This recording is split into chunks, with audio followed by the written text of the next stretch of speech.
Well, thank you for joining us here today. With us, we have our medical director, Dr. Patrick Gray. We have our CEO, Tim Bach, our nursing home administrator, Rachel Wachter, Brett Probert, Director of Environmental Services, and Amanda Snyder, Personal Care Administrator. Let me share our presentation.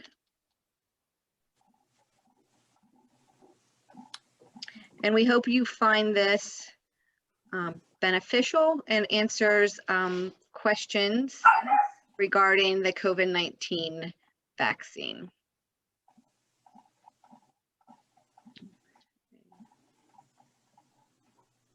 Okay. And so our agenda today, we just introduced everybody. Next up will be a message from our medical director, Dr. Gray, then frequently asked questions, and then plans and news specific to Laurel Village, both residents and staff. Well, welcome everybody. For those of you that have had a chance to meet me or a chance to speak with me, or if you are a patient, I'm Dr. Patrick Gray. I am the medical director at the facility, have been for a number of years. And it's been a pleasure to work with you guys for the time I've been here, and I've been an attending physician now for a number of years. And certainly I've seen the best and the worst of this COVID outbreak in my experience in my office and in the buildings that I attend. So let's get down to business about here. Everybody's sitting there thinking to themselves, what's in it for me? And I think that's a great way to start this. Why should I get vaccinated? Okay. Our first priority as a company should be to keep our residents safe. And that should also be our first priority as providers. And of course, we want to help stop spread in the community. Unfortunately, I hear a lot of people complaining about the masks and the PPE and all of the things that we're trying to do out there right now. If we have any hope of ever to slow that down in the future, in the near future, or even the distant future, we must get a certain number of people that either get the disease or get vaccinated. And I would much rather prefer that people get vaccinated. We also want to set examples for others, including residents, families, coworkers, and the community at large. And for full disclosure, I got my COVID vaccine this morning. And I was able to get that through Wimber Medical Center. It'll be a couple of weeks before the rest of the facility is able to get it. But I think it's very important. I will put my money where my mouth is. And I just did about 6 hours ago. And most importantly, so you don't get COVID. Despite a lot of misinformation about this virus, this is not the flu. Okay, you're talking about something that has about a 5% mortality in people over the age of 70. That's 1 out of 20. That ain't good odds, despite what anybody might think. This time I'll turn you over to Tim Bach. We're gonna go through some of these frequently asked questions. We're step through them one by one, and Dr. Gray and I and the others will take turns answering them. We want you to know how safe and effective the vaccine is. We want to know that you should trust it. There is new technology being used, newer technology than some of other vaccines, but that it has been used for other things and it's not dangerous. There is a government process that was put in place to make sure it's safe and effective. We'll talk about that. And some of these other answers about how long we'll be protected and what side effects there might be, how we're going to continue to wear masks when that's appropriate, and who should get it based on whether they have COVID or if already had COVID, and other places to find information about the vaccine. Okay. And if there's any questions that don't get answered in this presentation, please don't hesitate to reach out to your supervisor or to the administrator from the area that your loved one might be living. So let's talk a little bit about the science here, and we don't want to belabor this because a lot of people, are curious about this science, but I don't want to lose the point of why we're doing this presentation today, getting too much into this because people lose interest in a short period of time. But the neat thing about COVID-19 vaccine is it is a brand new product. Okay, it's a messenger RNA vaccine. It's a new technology. It's been used in cancer treatments and study for more than 10 years. It was also used with some in production of the Ebola vaccine. COVID-19 mRNA vaccine uses our cells to make a harmless piece of the COVID-19 spike protein on the virus. So our own immune systems will recognize the protein as abnormal and build antibodies that fight off the COVID-19 virus if we get infected. Clinical trials had between 25 and 40,000 enrollees. So anybody that tells you this is not well studied is incorrect. That we've put more patients through these trials than most of the other vaccine trials of the last 20 years already. There was great diversity, and 45% were considered, quote, elderly. 94 to 95% efficacy after the second shot, okay? And what does that actually mean? Obviously, you can't test efficacy by giving people a shot and then intentionally exposing them to the virus. Our definition of efficacy in the trials was whether or not the patients produced antibodies or what we call COVID neutralizing antibodies. This was not even done in most other vaccine trials in history. And we were able to prove that between 94 and 95% of the people that were injected with the second dosage had presence of these neutralizing antibodies. A lot of people are asking, are the vaccines safe? Safety, of course, is the most important priority in vaccine approvals. Most side effects occur within 6 weeks of vaccination. To be more cautious, the FDA requires 8 weeks of safety monitoring for the COVID-19 vaccines. Monitoring this vaccine will continue as the vaccine is distributed to the public. We can't find every side effect in clinical trials. It's just impossible. But certainly what we've seen so far is very limited side effects with this. Getting a vaccine should not be a political statement. This is the same as it applies to masks. And it should be to protect yourself and those around you. Again, please don't buy into misinformation sites all over the website or all over the internet. There are plenty of left-wing misinformation sites. There are plenty of right-wing misinformation sites. We are trying to help people. This is not a government conspiracy by any means. Please put that stuff out of your mind. Why should we trust the COVID-19 vaccine? The FDA is using the same strict standards as it has for decades. No steps were skipped. 2 independent advisory committees are reviewing the results. Members and experts of these committees have no conflict of interest and are not associated with any vaccine manufacturers. The Vaccine and Related Biological Products Advisory Committee that advises the FDA and the Advisory Committee on Immunization Practices that advises the CDC. The emergency use authorization for vaccine was based on the need to get it out quickly to save lives during this public health emergency. It is a shorter process. It took less time, but they did not skip any steps. One of the ways that I've heard this described was that the government funded companies in advance to do all the research and to do all this work. And normally when a company's building a vaccine, is they have to find their own funding and then do the work. And so because the government funded in advance, they were able to start faster. It was a big step in making this happen. The FDA will assess if the known benefits outweigh the potential risks, and they've already done that. The EUA, the emergency use authorization, does not mean the authorization was done too quick and that the vaccine's unsafe. It did allow for the mandatory vaccine requirements. So as Dr. Gray said, it took, they require 6 weeks and they did 8 weeks or most side effects show up in 6 weeks and they require 8 weeks of testing of side effects. I've seen other graphics that show that they require about 3,000 people be tested, and they tested up to 50,000 people with these vaccines. So It's not as though they did less people than normal. They were just able to get it to market faster without skipping any steps.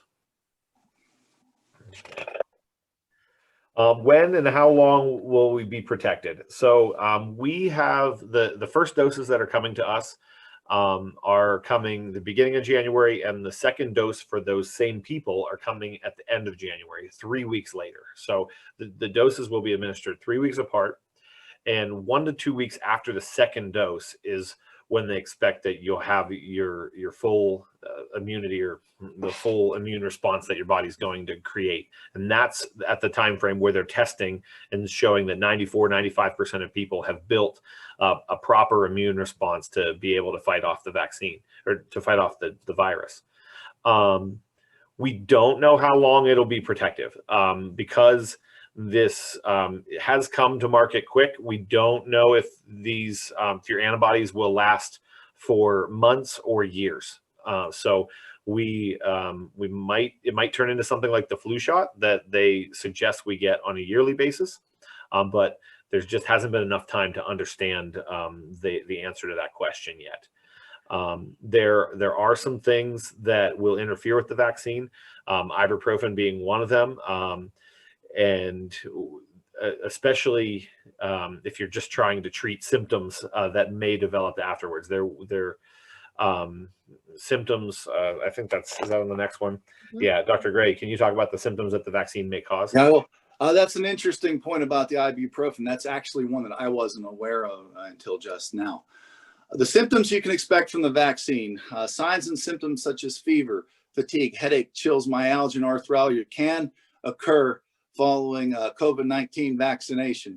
I'm only 6 hours into mine, so I can't tell you much more than that from my own personal experience, but we'll see as time wears on.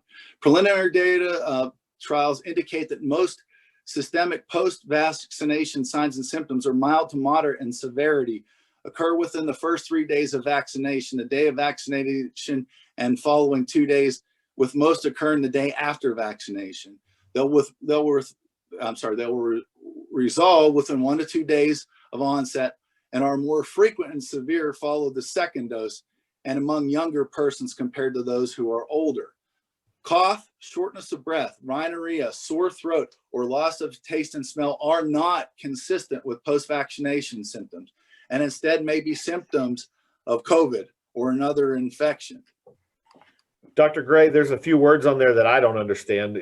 What does myalgia, arthralgia, or even rhinorrhea mean? Okay.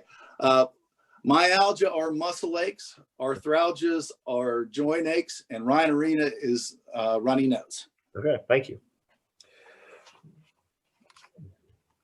Will we still need to wear masks? The mask wearing requirement obviously is a guidance that's put forth to us from our regulatory bodies, the CDC, the CMS, the Department of Health, those types of places.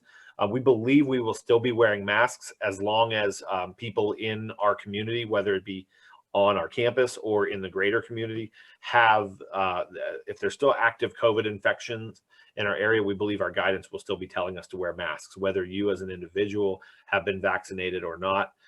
We believe the masks will stay as long as COVID is common in the community, and we will have to wait until guidance tells us that we're allowed to stop wearing masks. Same with other infection control practices that are in place, whether it be the shields or the gowns. Those are all different levels of PPE that we're using based on guidance, and we'll have to see how the guidance adjusts once the infection rate in our communities drops. A lot of people are asking the question because unfortunately a lot of people in the community now have been infected with the virus. We've also seen a lot of healthcare workers and a lot of patients. And one of the more interesting questions is, if I had COVID-19, should I get vaccinated? Even if you've had COVID-19, it is important to get vaccinated. It could give you a longer or better protection from the virus. Even if you have positive antibodies, you should get the COVID-19 vaccine. We're uncertain at this time how long naturally occurring COVID antibodies are present in the circulation. There were some initial studies elsewhere that had suggested that it may only be 6 months. Now, that doesn't mean that you're not still immune. It just means there's a lack of circulating antibodies. So yes, you should get vaccinated even if you've had COVID-19.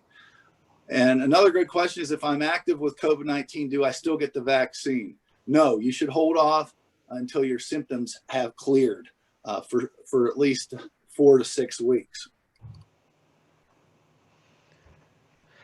So a lot of questions about who will be vaccinated first. Obviously, you can see in the news that healthcare workers at hospitals have already started to be vaccinated around the country.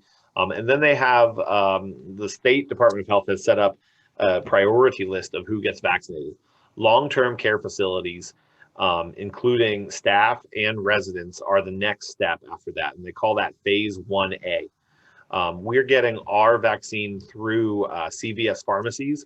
And as they've been told, they're prioritizing the skilled nursing facility, or what we call our healthcare center, first. So as phase 1A, they will be here on, I keep getting the date wrong, is it January 5th or 6th, Rachel? The 5th. On January 5th, as Rachel holds her hand up so I can see it because she's muted, they will be here to vaccinate our healthcare residents and staff people that work in their healthcare center. Personal care is also by state guidance in that phase 1A, but CVS has told us that they are not vaccinating our personal care residents or staff on that January 5th date. So we're still waiting to see when the date is that they will be back for those residents. And then independent living residents, they are in phase 2, I believe. Am I getting that right, Angela? Or is that still phase 1B? We think they're going to fall into phase 1B. Yeah. So that's essentially, that's people age 65 years or older. We're going to do our best to help you get the vaccine. If we are able to set up a clinic on campus, we will. But we do not know if we're able to do that.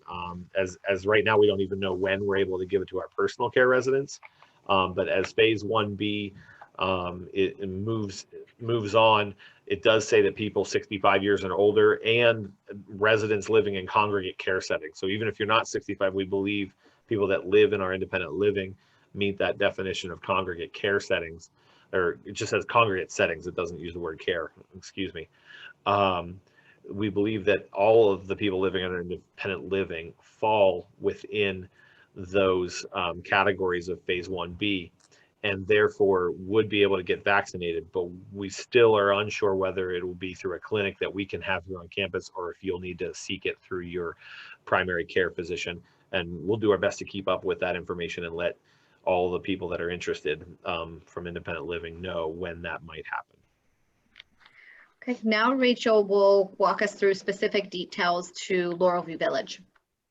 Okay, so like Tim said, the healthcare center is going to be the first group of residents and staff members who are going to be offered the vaccine.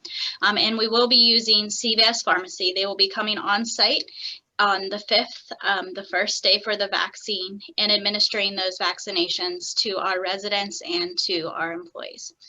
At the current time, the COVID vaccine is not mandatory, but as I'm sure you've heard through this whole presentation, it's highly encouraged. We are asking as many individuals to participate in it with hopes that it will lessen the impact of the vaccine on our campus and in the greater community. So hopefully we can start to travel down the road to reopening.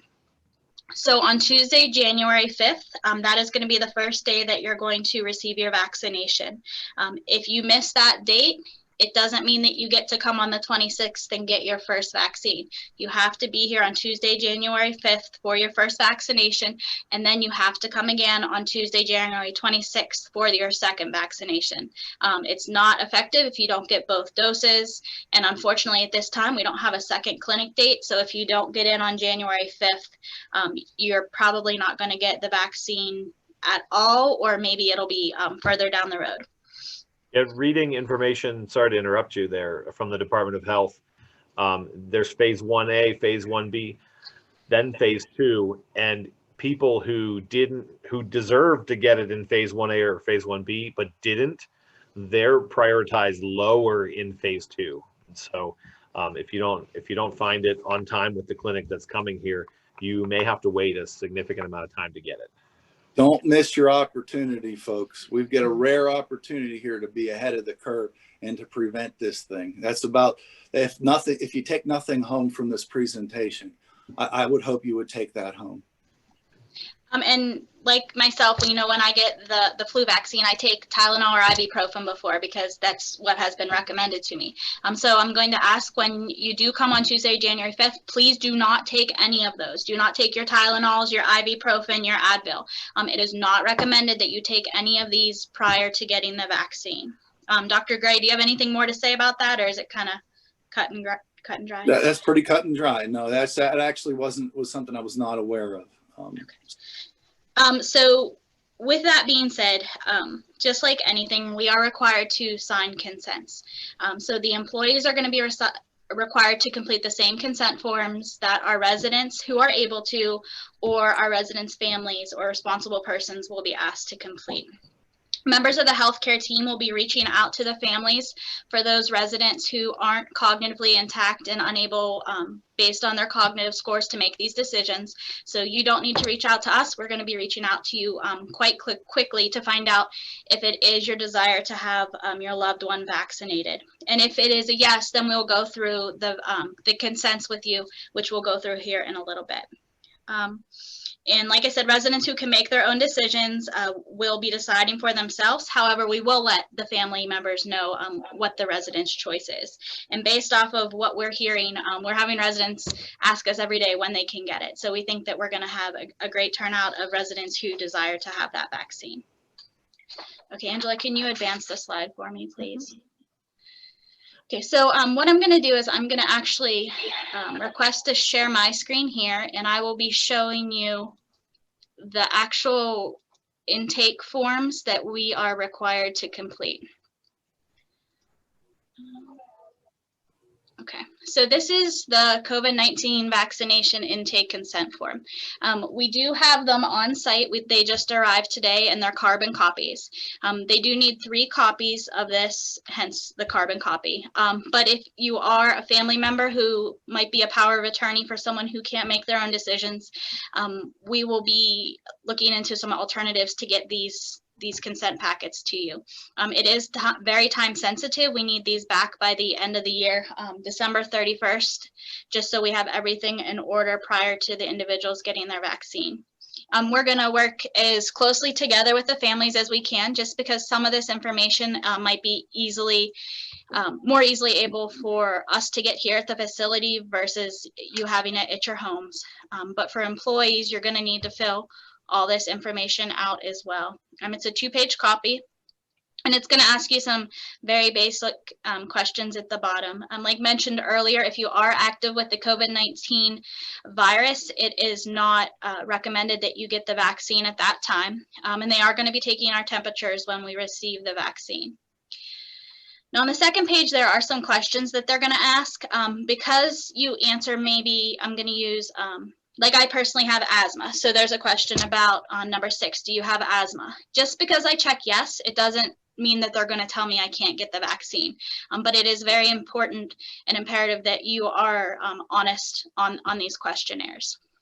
And then in the middle of the page here, it's the required signature. So that's the consent form that everyone's going to be required to fill out. Now, if you are a resident representative or a power of attorney that is going to be signing the consents on behalf of your loved one, there is an additional form that you're going to need to fill out, which you'll see on the screen here. It's just very basic information. You're going to put your loved one's last name, first name, address, who their primary care is, which we here at the facility can help you. A lot of them, Dr. Gray will be listed here. But then at the bottom, you're going to need to put your contact information and your signature as well.